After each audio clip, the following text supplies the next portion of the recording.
It was a Tuesday afternoon, bright and ordinary. Mark, a 34-year-old software engineer, was in the middle of a company-wide video call from his home office. He was known for his energy, his weekend hiking trips, and his seemingly perfect health. Mid-sentence, he paused. His eyes widened slightly, a look of confusion crossing his face before he slumped forward, collapsing onto his desk without a sound. His colleagues watched in horror, their screens showing an empty chair. The silence was deafening, broken only by frantic questions. Was it a heart attack? Did his heart just stop? Or was it something else entirely? This terrifying moment highlights a critical confusion that many of us have. The terms we hear, heart attack, cardiac arrest, heart failure, are often used as if they mean the same thing, but they are not interchangeable. Each one describes a very different problem with the heart, our body's most vital engine. Understanding these differences is not just a matter of medical trivia. It is a matter of life and death. Knowing what is happening can change how we react, how we seek help, and how we understand the risks to ourselves and our loved ones. When someone like Mark collapses, the initial shock can paralyze us, but knowledge empowers us to take the right action. Think of the panic and uncertainty that filled that video call. People were helpless because they didn't know what was happening or what to do. This scenario plays out in homes, offices, and public spaces every single day around the world. We see it in movies and hear about it on the news, but the reality is far more sudden and chaotic. The tragic story of a young, vibrant person suddenly struck down by a heart condition forces us to confront a difficult truth. Our hearts, the very symbol of life and strength, can be incredibly vulnerable, often in ways we don't expect or understand. So let's clear up the confusion. A heart attack is not the same as cardiac arrest, and heart failure is a different condition altogether. Each has its own cause, its own symptoms, and its own immediate response plan.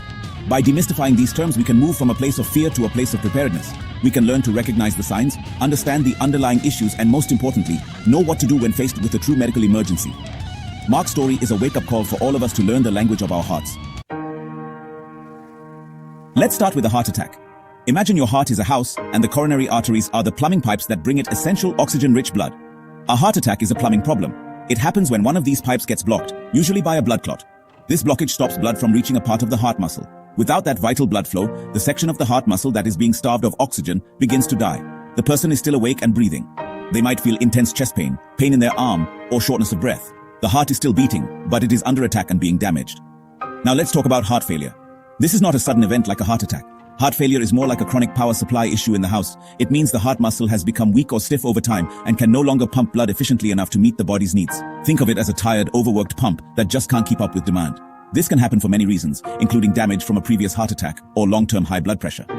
People with heart failure often experience symptoms like persistent coughing, swelling in their legs and ankles, and extreme fatigue. Their heart is still working, but it's failing to do its job properly. Finally, we have cardiac arrest. If a heart attack is a plumbing problem, cardiac arrest is an electrical problem. It occurs when the heart's electrical system malfunctions completely. The heart's rhythmic, coordinated pumping action suddenly stops, and it may just quiver uselessly. When this happens, blood flow to the brain and other vital organs ceases almost instantly. The person collapses, loses consciousness, and stops breathing normally. A cardiac arrest can sometimes be caused by a heart attack, but they are not the same thing.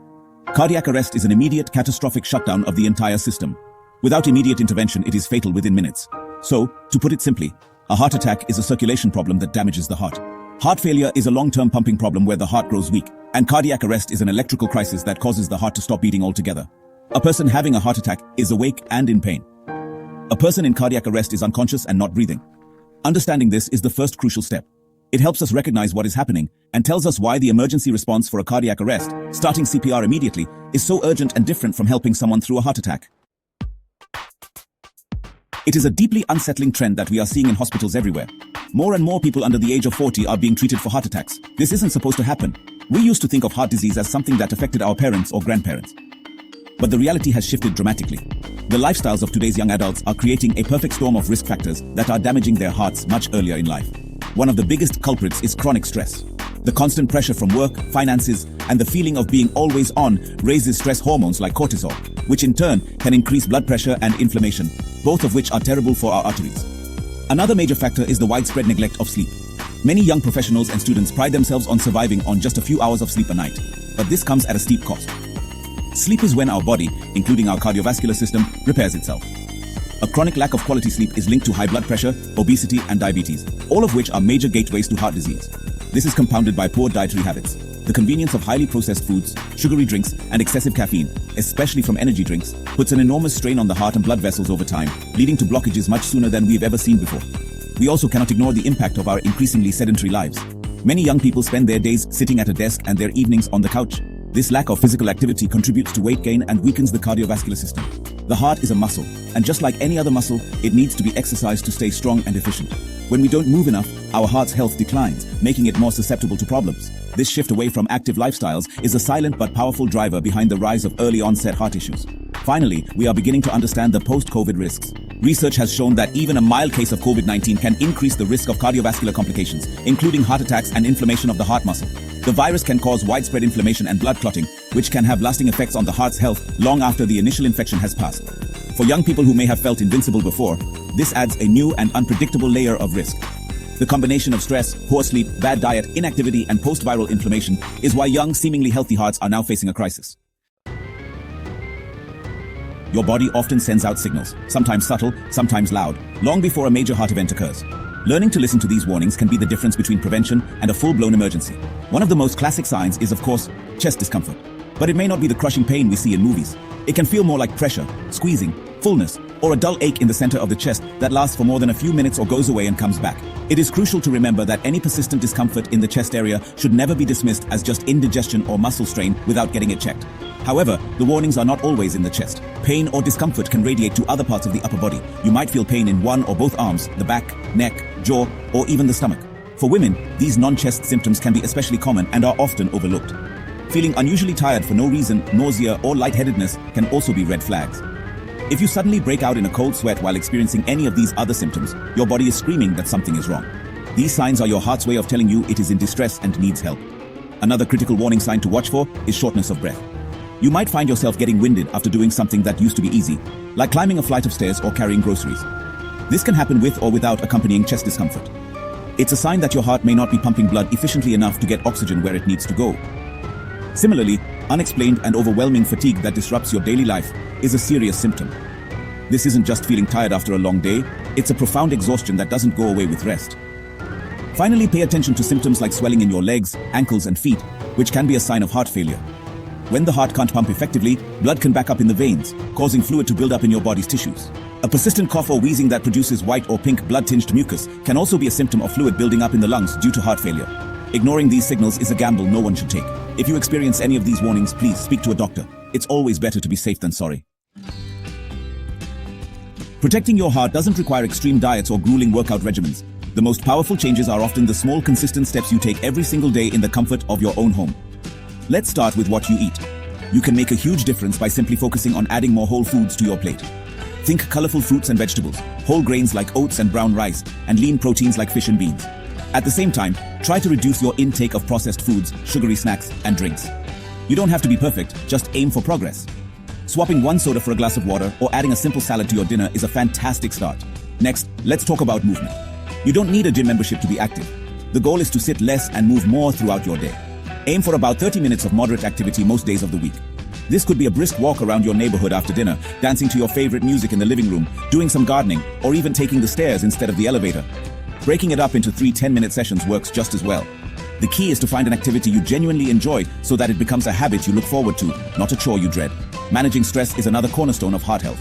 Find simple techniques that work for you to quiet your mind and lower your stress levels. This could be practicing deep breathing exercises for just 5 minutes a day, trying meditation with a free app, or spending some time in nature. Journaling your thoughts before bed can also be a powerful way to release tension. The goal is to build small pockets of calm into your daily routine. This helps lower your blood pressure and reduces the strain on your heart caused by chronic stress hormones, giving your cardiovascular system a much-needed break. Finally, prioritize your sleep. Aim for 7 to 9 hours of quality sleep per night. To improve your sleep, try to establish a relaxing bedtime routine. Turn off screens, phones, tablets, and TVs at least an hour before you plan to sleep. The blue light they emit can interfere with your body's production of melatonin, the hormone that controls sleep. Make your bedroom a sanctuary for rest. Keep it dark, quiet, and cool. These simple daily actions, eating well, moving more, stressing less, and sleeping soundly, are the most effective tools you have to build a stronger, more resilient heart for life. Imagine you are with someone and they suddenly collapse. They are unconscious and not breathing, or only gasping for air. This is the moment a life hangs in the balance. This is likely a cardiac arrest, and you are their best and only hope until professional help arrives. Every second that passes without action reduces their chance of survival. The first and most important thing to do is to act immediately. Do not hesitate. First, check for a response. Tap them on the shoulder and shout, "Are you okay?" If there is no response and they are not breathing normally, you need to call for emergency medical services right away. While you or someone else is calling for help, you must begin cardiopulmonary resuscitation, or CPR. If you have never been trained, don't worry. Hands-only CPR is simple, effective, and easy to remember. All you have to do is push hard and fast in the center of the chest. Place the heel of one hand on the center of the person's chest. Then place your other hand on top and interlock your fingers. With your arms straight, position your shoulders directly over your hands and push down hard, compressing the chest about 2 inches deep. The goal is to push at a rate of 100 to 120 beats per minute. A great way to keep the rhythm is to think of the beat of a familiar song, like Stayin' Alive by the Bee Gees. Do not stop pushing. Continue giving compressions without interruption until you see obvious signs of life. Another trained person takes over, or the emergency medical team arrives and tells you to stop. It will be physically tiring, but your actions are serving as an artificial heartbeat. You are manually pumping blood to the brain and other vital organs, keeping them alive. If there is an automated external defibrillator or AED nearby, use it. These devices are designed for untrained bystanders. Just turn it on and it will give you simple step-by-step voice instructions on what to do. The AED can deliver an electrical shock to reset the heart's rhythm, which is often the only thing that can restart a heart in cardiac arrest. By learning these simple steps, call, push, shock, you transform from a bystander into a lifesaver. Your willingness to act in those first critical minutes can be the single most important factor in whether someone survives. We must overcome the fear of doing something wrong. The reality is, the worst thing you can do in that situation is to do nothing at all. I urge you to share this knowledge with your family, friends, and colleagues. By empowering our communities with the confidence and skills to perform CPR, we can create a network of first responders ready to save a life at a moment's notice. You have the power to make a profound difference.